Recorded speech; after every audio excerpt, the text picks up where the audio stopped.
നമസ്കാരം, ഞാൻ ശാലിനി. പ്രധാന വാർത്തകൾ. തദ്ദേശ ഭരണ തെരഞ്ഞെടുപ്പ്. കോട്ടയം ജില്ലയിൽ മികച്ച പോളിംഗ്. 11,63,010 പേർ വോട്ട് ചെയ്തു.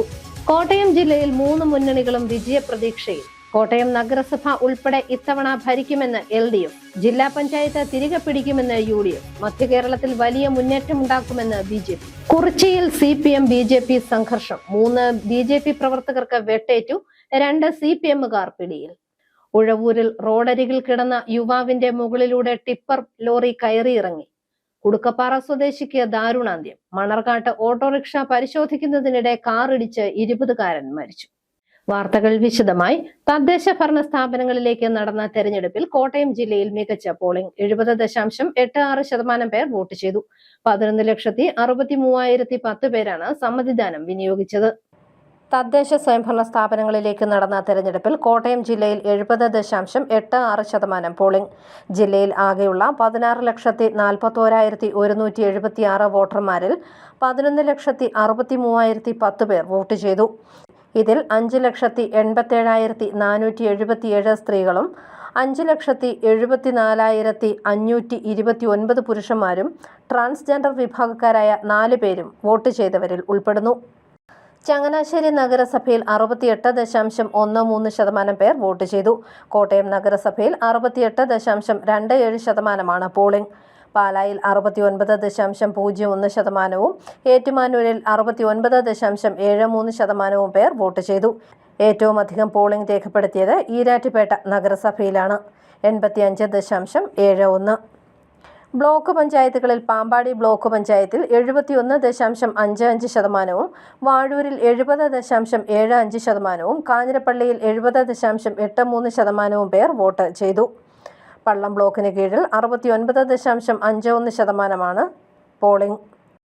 തദ്ദേശ തെരഞ്ഞെടുപ്പിലെ വോട്ടെടുപ്പിന് ശേഷം വോട്ടിംഗ് യന്ത്രങ്ങൾ സ്ട്രോങ് റൂമുകളിലേക്ക് മാറ്റി.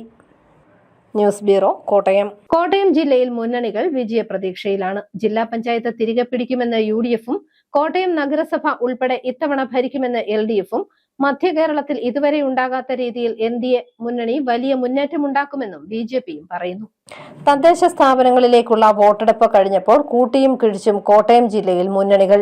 ഇക്കുറി ജില്ലാ പഞ്ചായത്ത് തിരികെ പിടിക്കുമെന്ന ഉറച്ച വിശ്വാസത്തിലാണ് UDF. കേരള കോൺഗ്രസ് എമ്മിനെ കൂട്ടുപിടിച്ച് 50 പഞ്ചായത്തുകളും ജില്ലാ പഞ്ചായത്തും ബ്ലോക്ക് പഞ്ചായത്തുകളും ഭരിച്ച LDF ഇപ്രാവശ്യം സീറ്റുകൾ കൂടുതൽ ലഭിക്കുമെന്ന് വിശ്വസിക്കുന്നു. ജില്ലാ പഞ്ചായത്തിൽ കഴിഞ്ഞ തവണത്തേക്കാൾ കൂടുതൽ സീറ്റ് ലഭിക്കുമെന്നും കോട്ടയം നഗരസഭ ഇത്തവണ LDF ഭരിക്കുമെന്നും CPM ജില്ലാ സെക്രട്ടറി TR രഘുനാഥൻ പറയുന്നു. കോട്ടയം കഴിഞ്ഞ തദ്ദേശ തെരഞ്ഞെടുപ്പിൽ LDF-നായിരുന്നു മുൻതൂക്കമുണ്ടായത്. പിന്നെ സ്വതന്ത്രമായി മത്സരിച്ച സ്ഥാനാർത്ഥി UDF വിലക്കെടുത്താണ് ടോസിങ്ങിലൂടെ അവർ ചെയർമാനാകുന്ന സ്ഥിതി. ഇപ്രാവശ്യം അങ്ങനെ ഒരു പ്രശ്നമൊന്നുമില്ല. ഒരു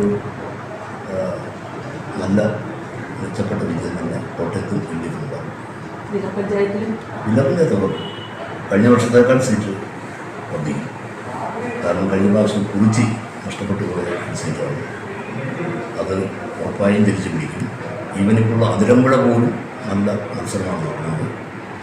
ജില്ലാ പഞ്ചായത്തിലെ നില കഴിഞ്ഞ തെരഞ്ഞെടുപ്പിനേക്കാൾ മെച്ചപ്പെട്ടു. കേരള കോൺഗ്രസ് എം മുന്നണി വിട്ടുപോയതൊന്നും പ്രശ്നമല്ലെന്നും ജില്ലാ പഞ്ചായത്തിൽ ഭരണം തിരികെ പിടിക്കുമെന്നും DCC പ്രസിഡന്റ് നാട്ടകം സുരേഷ് പറഞ്ഞു. 40 മുതൽ 50 വരെ പഞ്ചായത്തുകളും 7 മുതൽ 10 വരെ ബ്ലോക്ക് പഞ്ചായത്തുകളും 4 മുതൽ 5 വരെ നഗരസഭകളും UDF-ന് ലഭിക്കുമെന്നും നാട്ടകം സുരേഷ് പറഞ്ഞു. ഈ തെരഞ്ഞെടുപ്പിന്റെ പ്രചരണം സമയത്ത് തന്നെ DCC പ്രസിഡന്റ് നേരിട്ട് ഓരോ പഞ്ചായത്തുകളിലും റിവ്യൂ മീറ്റിംഗ് നടത്തി. ആ റിവ്യൂ മീറ്റിംഗിൽ ഞങ്ങളുടെ സ്ഥാനാർത്ഥികളും ഞങ്ങളുടെ പാർട്ടി പ്രാദേശിക നേതാക്കന്മാരും പങ്കുവെച്ച ആത്മവിശ്വാസം, അത് ജനങ്ങൾ അവർക്ക് കൊടുത്ത വാക്കും ജനങ്ങൾ അവർക്ക് നൽകിയ പ്രതീക്ഷയുമാണ്. ഇന്നലെ തെരഞ്ഞെടുപ്പ് കഴിഞ്ഞു. ഇന്നലെ രാത്രിയിൽ എല്ലാ മണ്ഡലം പ്രസിഡന്റുമാരെയും ഞാൻ വിളിച്ചു. അവർ തികഞ്ഞ ആത്മവിശ്വാസത്തിലാണ്. വോട്ടർമാരെ വായിച്ചെടുക്കുക എന്ന് പറയും. ആ വായനയിൽ വളരെ നല്ല അനുകൂലമായ ഒരു കാലാവസ്ഥയാണ്, അനുകൂലമായ ഒരു വിധിയെടുത്താണ് നടന്നിരിക്കുന്നതെന്ന് അവർ ഞങ്ങളോട് പറഞ്ഞിട്ടുണ്ട്.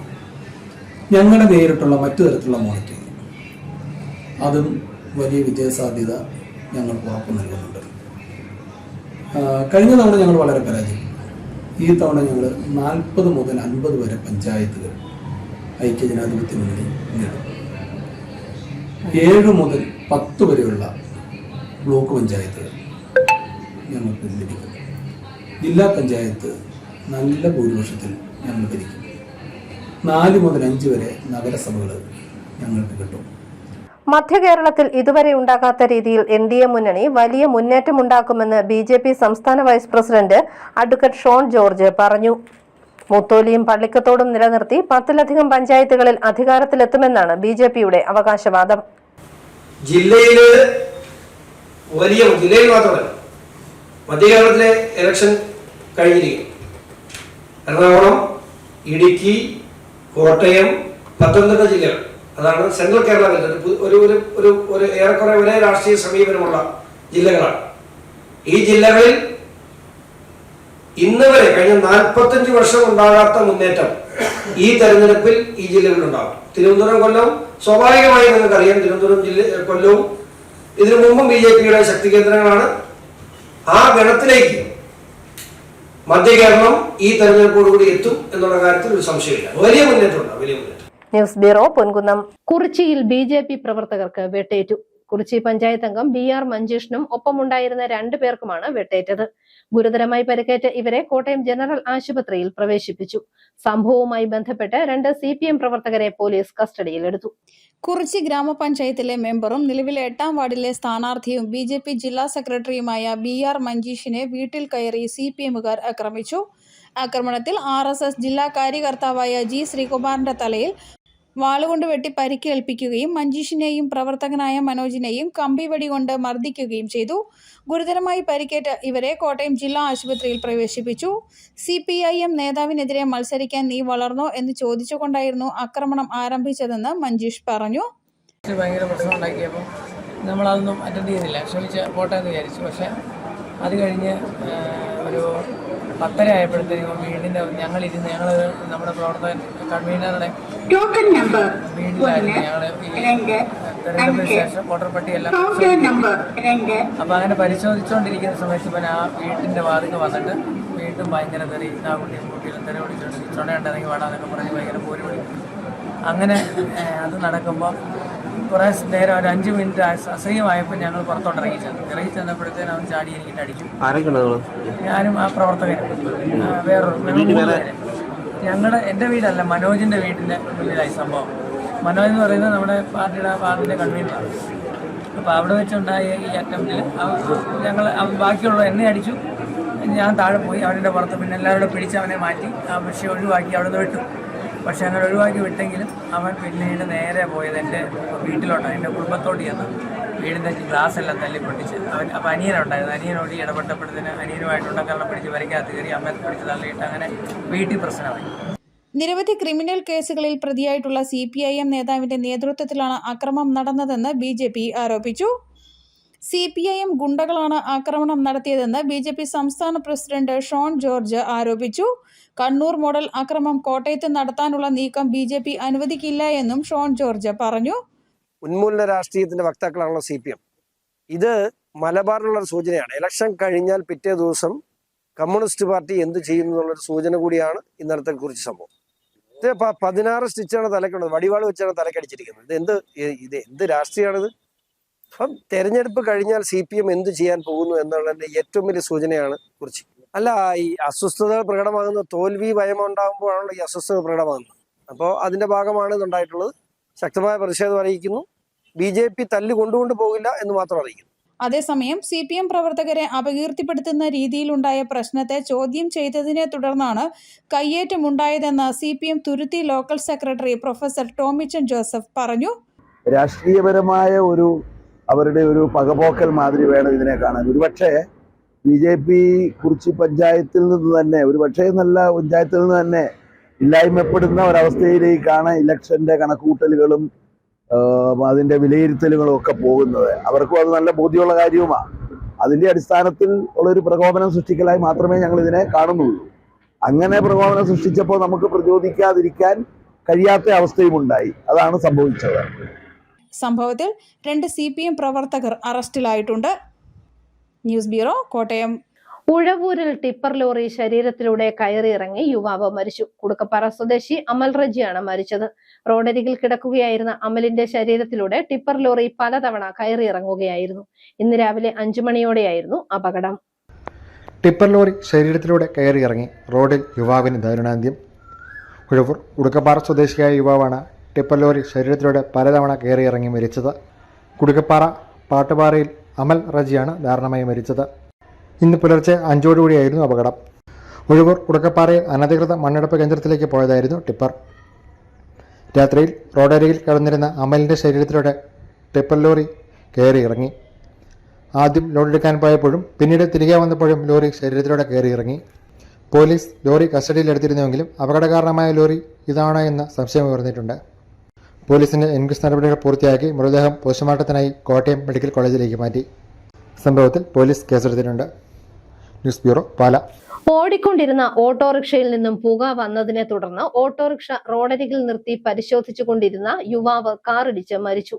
വെള്ളൂർ പങ്ങട വടക്കേപ്പറമ്പിൽ എമിൽ ജോസ് ആണ് മരിച്ചത്. 20 വയസ്സായിരുന്നു. തിരുവഞ്ചൂരിൽ പോയി മടങ്ങുമ്പോൾ ഓട്ടോറിക്ഷയിൽ നിന്നും പുക വന്നതിനെ തുടർന്ന് 4 മണിക്കാറ്റ് ഭാഗത്ത് നിർത്തിയ ശേഷം വണ്ടി പരിശോധിക്കുമ്പോഴാണ് എമിലിനിട്ട് കാറിടിച്ചത്. ചിറക്കടവ് ശ്രീ മഹാദേവ ക്ഷേത്രത്തിൽ അഷ്ടമി കാവടി മഹോത്സവം വെള്ളിയാഴ്ച നടക്കും. ഇതിന് മുന്നോടിയായി ചെറുവള്ളി, താന്നുവേലി ക്ഷേത്രങ്ങളിൽ ദർശനം നടത്തി. ചിറക്കടവ് ശ്രീ മഹാദേവ ക്ഷേത്രത്തിലെ അഷ്ടമി കാവടി മഹോത്സവം വെള്ളിയാഴ്ച നടക്കും. അഷ്ടമി ദിവസം കാവടിയാടുന്ന ഏക ക്ഷേത്രമാണിത്. അന്നേ ദിവസം ഭക്തർ കാവടിയാടുമ്പോൾ ദർശിക്കാൻ മഹാദേവനൊപ്പം സുബ്രഹ്മണ്യ സ്വാമിയും ഉണ്ടാകുമെന്നാണ് വിശ്വാസം.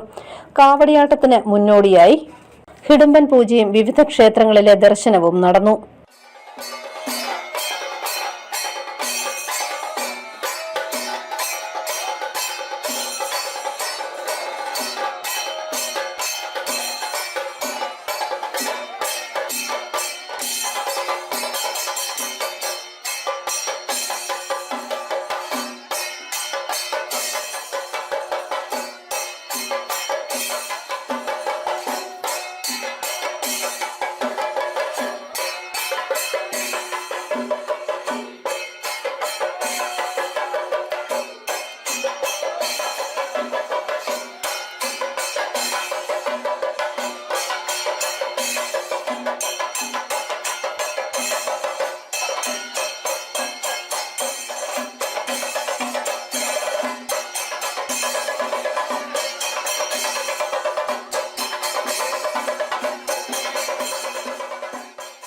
സുബ്രഹ്മണ്യ സ്വാമിയുമായി ഉണ്ടായ യുദ്ധത്തിൽ സ്വർഗം പൂകിയ ഹിഡുമ്പന് സുബ്രഹ്മണ്യ സ്വാമി ഒരു വരം നൽകിയിരുന്നു. തനിക്കുള്ള എല്ലാ പൂജയ്ക്കും മുൻപ് ഹിഡുമ്പനെ പൂജിക്കുമെന്നായിരുന്നു വരം. അതിന്റെ സ്മരണാർത്ഥമാണ് കാവടി പൂജയ്ക്ക് മുൻപായി ഹിഡുമ്പൻ പൂജ നടത്തുന്നതെന്നാണ് ഐതിഹ്യം. ശ്രീ മഹാദേവ കാവടി സംഘം പടിഞ്ഞാറ്റും ഭാഗം ഇടഭാഗം ചേർന്നാണ് ഹിഡുമ്പൻ പൂജയും ക്ഷേത്ര ദർശനവും നടത്തിയത്. ചെറുവള്ളി ക്ഷേത്രത്തിൽ നിന്നും ആരംഭിച്ച കാവടി ഘോഷയാത്രയെ ചെറുവള്ളി ചിത്സ്വരൂപ തീർത്ഥപാദ ആശ്രമത്തിൽ സ്വീകരിച്ചു.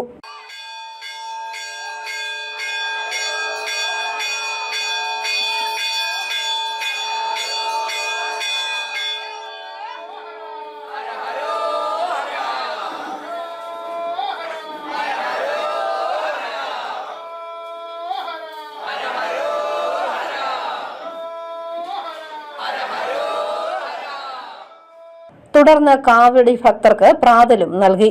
തെക്കേത്തുകവല താന്നുവേലി ക്ഷേത്രത്തിലും സംഘം ദർശനം നടത്തി.